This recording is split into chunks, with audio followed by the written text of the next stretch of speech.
Vou te contar uma história que me fez questionar muita coisa.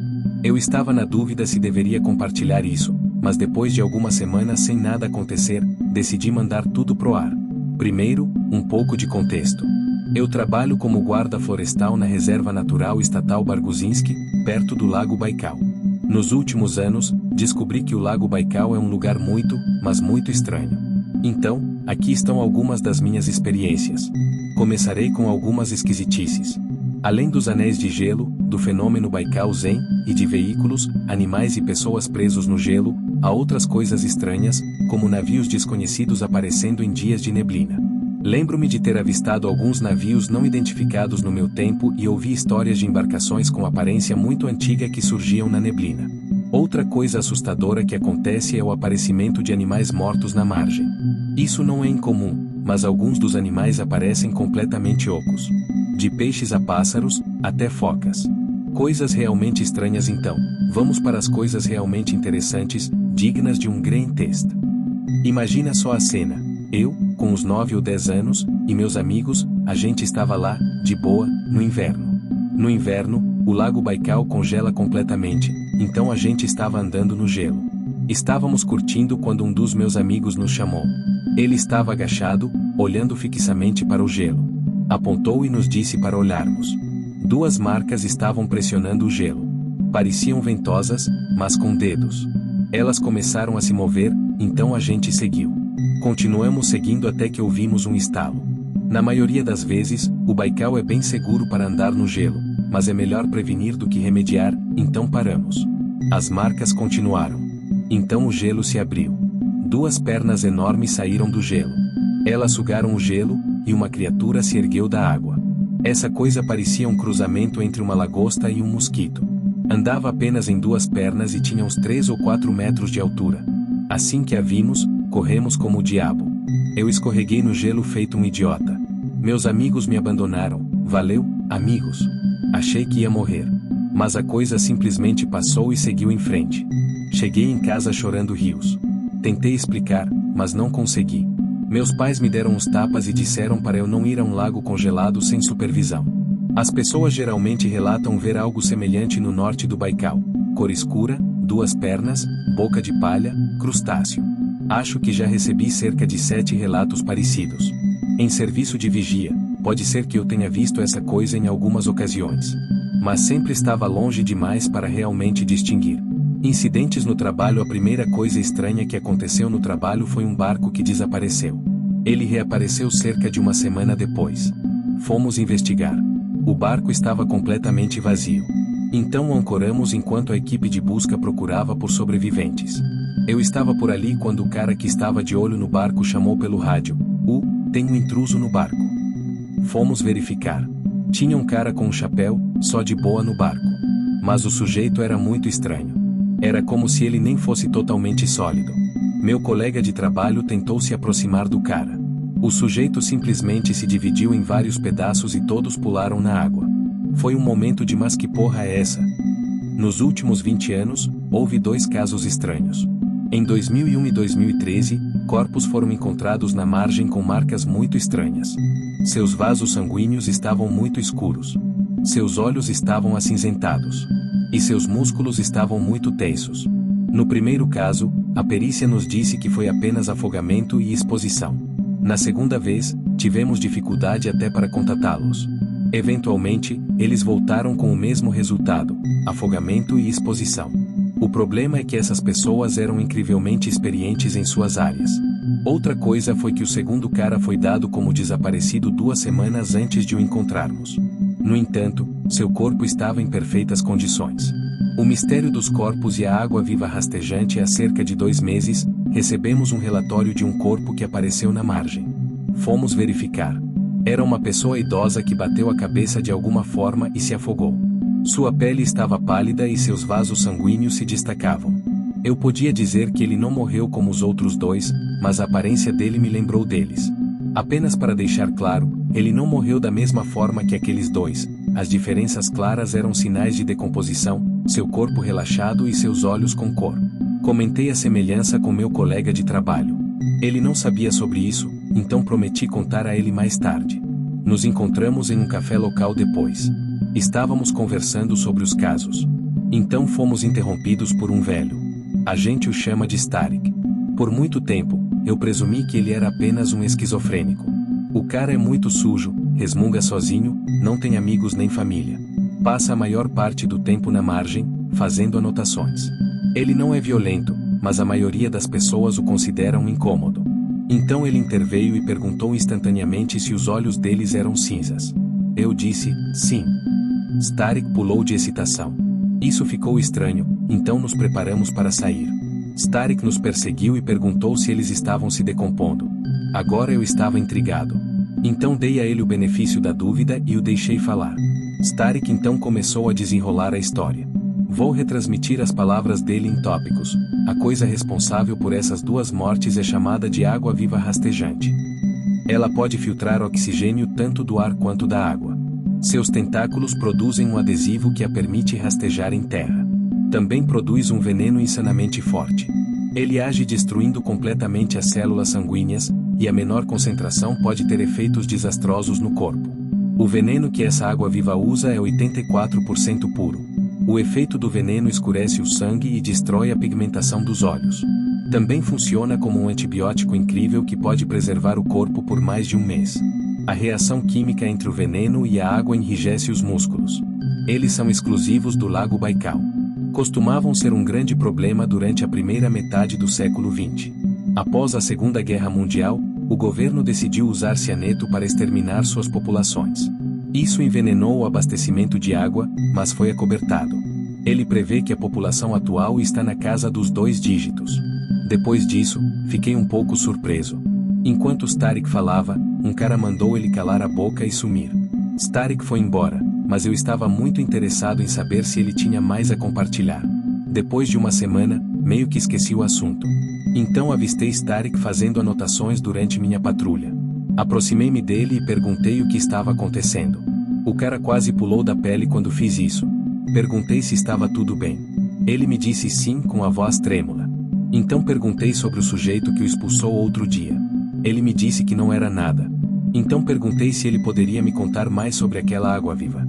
Ele se desculpou e disse que tinha que ir. Pensei, como um maldito mendigo pode estar ocupado? Comecei a segui-lo e tentei fazê-lo falar. Starik apenas me deu o tratamento do silêncio. Continuei seguindo por 30 minutos. Tive que parar por causa do trabalho. Depois do trabalho, decidi perguntar sobre Starik. Ninguém realmente sabia muito sobre ele. Ele sempre foi parte da paisagem. Ninguém realmente sabe quando, onde ou como ele chegou aqui. Ele simplesmente sempre esteve aqui. Decidi perguntar ao cara do café sobre Starik. Você não deveria andar com aquele cara. Ele provavelmente é desequilibrado. Perguntei por que ele o expulsou. O cara fede a merda, anônimo. Verdade. Então, nas minhas andanças, descobri apenas uma coisa: o cara adora xadrez. E é muito bom nisso. Às vezes, ele desafia os outros velhos. No dia seguinte, comprei um tabuleiro de xadrez e esperei no parque depois do expediente. A isca funcionou perfeitamente. Starik saiu dos arbustos, com uma lata de cerveja na mão, e pediu uma partida. Tentei fazê-lo conversar. Mas o maldito estava realmente focado no jogo. Eu sou péssimo e perdi em uns 3 lances. Ele voltou para uma revanche alguns dias depois. Tive a ideia de dar a ele algo mais forte, Russian Standard. Funcionou como um encanto. Ele falou sobre como a poluição no Baikal é ruim e assim por diante. Perguntei como ele sabia tanto. Ah, eu era biólogo. Explique. Fiz pesquisas no lago por quase 30 anos. O que aconteceu então? Saí. Por quê? Não tive escolha. Como assim? Ele me olhou. Ei, anônimo, quer ver algo legal? Ah, vamos, vou te mostrar algo que vai te deixar de queixo caído. Concordei. Não iria dar mole, então peguei uma faca por precaução. Sabe, anônimo, você é um bom garoto. Eu estou na casa dos 30. Quem se importa? Você ainda é jovem, por isso precisa ver o que eu tenho. Ok. A missão Baikal de 1988 e o que há lá embaixo. Ele me levou para a casa improvisada dele. Lá dentro, tinha um maldito videocassete e 2 fitas. Estavam rotuladas como a AKCC 1988 1 e 2. O que é isso? Legal, né? Vocês, jovens, Provavelmente nunca viram isso antes. Perguntei se ele tinha uma TV da época. Não. Que droga, eu tinha que arranjar um adaptador. Nenhuma loja local tinha, então tive que pedir um. O bicho custou uma fortuna. Depois de 4 dias, finalmente chegou. Quando cheguei na cabana de Starik, ele não estava feliz. Disse que eu usei. Entramos em uma discussão acalorada. Eventualmente, ele cedeu. Pelo amor de Deus. Tudo bem, se você quer tanto assistir, vamos logo. Disse a ele que não ia chegar perto do meu apartamento sem um banho. Eventualmente, ele me convenceu a deixá-lo usar o meu. Depois do banho dele, sem brincadeira, o banheiro virou uma maldita câmara de gás. Finalmente conectamos o videocassete. É insano o cuidado que ele teve para mantê-lo. Ligamos a primeira fita. Tinha 2 horas de duração. Cerca de 1/3 era apenas o interior de um submarino sem nada acontecendo. Enquanto isso acontecia, pedi a Starik para explicar como e por que ele tinha aquilo. Aqui está o que ele me contou. Acontece que Starik foi um pesquisador importante durante a era soviética. O motivo dessa missão foi que, ao fazer varreduras topográficas, a União Soviética descobriu que o lago era, na verdade, mais profundo do que se pensava. As varreduras mostraram que, além do fundo de 1.600 metros, o lago continua. Isso ocorre porque um sonar mais forte pode penetrar o fundo falso. O que é o fundo falso? Ele explicou como uma camada de uma salmoura submarina densa e viscosa. Além desse fundo falso, o lago continua por mais 1.200 metros. Está localizado no centro do lago. O problema é que o Lago Baikal é um lago de água doce, e tal coisa deveria ser impossível. Então, a missão deveria coletar amostras, dados geológicos e talvez explicar a estranheza. O vídeo real finalmente começa, e 3 homens entram no submarino. Um deles é o nosso homem, Starik. Eles descem, e a fita mostra as coisas usuais que você encontraria no lago: peixes, focas, etc. As coisas estranhas começam no final da primeira fita. Criaturas insanas do Baikal passando os 900 metros, nossa primeira esquisitice aparece. Toda criatura mostrada na fita foi detalhadamente explicada por Starik. A primeira coisa que a câmera capta é uma medusa gigante. E eu quero dizer massiva. O corpo dessa coisa era do tamanho de um ônibus. Os tentáculos eram definitivamente mais longos que os de uma baleia azul. A imagem mais próxima é a que mais se parece. Starik se aproxima da TV e aponta para o corpo dela. Seu corpo é, na verdade, um ecossistema separado em si mesmo. Ao se alimentar, a medusa filtra a água tão bem que cria um ambiente separado dentro da criatura. A concentração de água na medusa difere da externa em cerca de 6 ou 7%. Isso é diferença suficiente para criar um ambiente completamente alienígena. Seu tamanho oferece um lar seguro para muitas criaturas menores. O ecossistema é tão avançado que existe uma cadeia alimentar interna. Há um plâncton que pode produzir energia com uma quantidade muito limitada de luz, que é fornecida pela luminância de seu hospedeiro. Eles são comidos por uma criatura semelhante a um camarão, que é comida por um predador de topo. Então, os resíduos do predador são usados para alimentar o plâncton, e assim o ciclo continua. Essas criaturas não são apenas exclusivas do Baikal, mas a medusa também. Os homens no submarino não parecem tão surpresos com isso. Então perguntei a Starik há quanto tempo eles sabiam disso. Desde os anos 50, eles começaram a aparecer em massa depois do extermínio da medusa rastejante. À medida que eles descem, o leito do lago é coberto por ossos de baleia. O problema é que o Baikal não abriga nenhuma espécie conhecida de baleia. Um dos esqueletos de baleia começa a se mover. Puta merda. É o maldito peixe fantasma. Lembro-me de alguns relatos de um peixe enorme e transparente nadando perto do gelo. Aqui está como Starik explicou. Acontece que os ossos são reanimados por um organismo unicelular. Esse organismo começa a construir uma colônia aproveitando os minerais desses ossos de baleia. Eventualmente, eles constroem uma membrana ao redor do esqueleto que se assemelha vagamente a uma baleia. O interior dessa colônia é preenchido com uma solução ácida açucarada que mantém todo o organismo flutuante. Ele então viaja no lago, sua nova fonte de alimento sendo micro-organismos que ele digere usando a solução. No entanto, depois de muito tempo, a solução danificará os ossos da baleia a ponto de não poderem mais sustentar a estrutura. O organismo provavelmente morre aqui, porque nessa fase ele não consegue filtrar água sem se mover. À medida que descem mais fundo, coisas estranhas continuam aparecendo. caranguejos com pernas do comprimento de carros, uma criatura gigante semelhante a uma centopeia, enguias enormes, criaturas tentaculadas que se conectavam em anéis, o que eu acho que poderiam ter sido trilobites, e mais que eu não consegui identificar. Uma vez que eles passam dos 1.600 metros, a vida se torna mais escassa. Eventualmente, eles atingem o fundo falso. É uma enorme piscina de salmoura. Não há vida nenhuma por perto. 1 ou 2 peixes mortos vêm à tona da salmoura periodicamente. Starik disse que eles coletaram amostras da água acima da salmoura. Disse que a única vida ali eram algumas espécies de bactérias extremófilas, mas mesmo elas estavam lutando para sobreviver. Ok, esta é a parte que eu estava debatendo se postava. Olhar o que acontece em seguida me perturbou tanto que tive que me afastar. Então, aqui está um aviso de conteúdo, não sei se realmente precisa, mas aqui está. Leia por sua conta e risco. O horror no fundo do lago. Eles penetram na camada de salmoura. Nesse ponto, Starik para a fita e me diz para parar de assistir.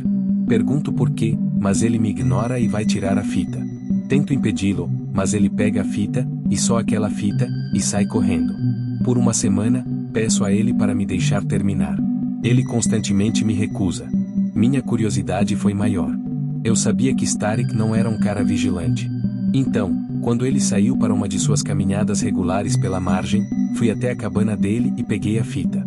Então, último aviso, prossiga por sua conta e risco.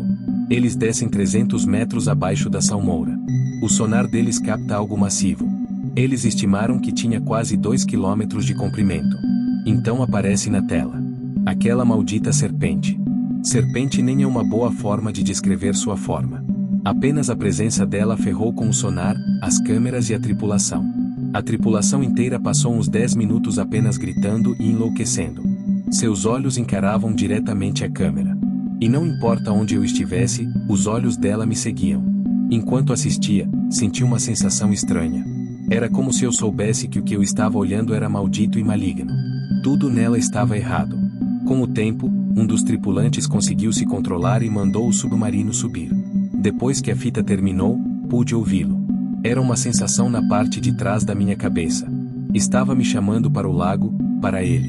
A coisa nem falava uma palavra, e eu sabia o que queria. Não aguentei e fui falar com Starik. Assim que me viu, me deu um soco na mandíbula. Fui chamado de maldito retardado. Ele tirou a fita de mim e a quebrou sobre o joelho. É por isso que eu não queria que você assistisse a essas fitas. Implorei a ele para me dizer o que estava acontecendo. Depois que ele se acalmou, sentou-se. E me fez uma pergunta. A prisão do Baikal. Ele me contou. Lá na Guerra Fria, os soviéticos estavam planejando usar o lago Baikal para fins de propaganda. Mas seus cientistas nunca conseguiram descobrir por que exatamente esse tipo de diversidade era exclusiva do lago.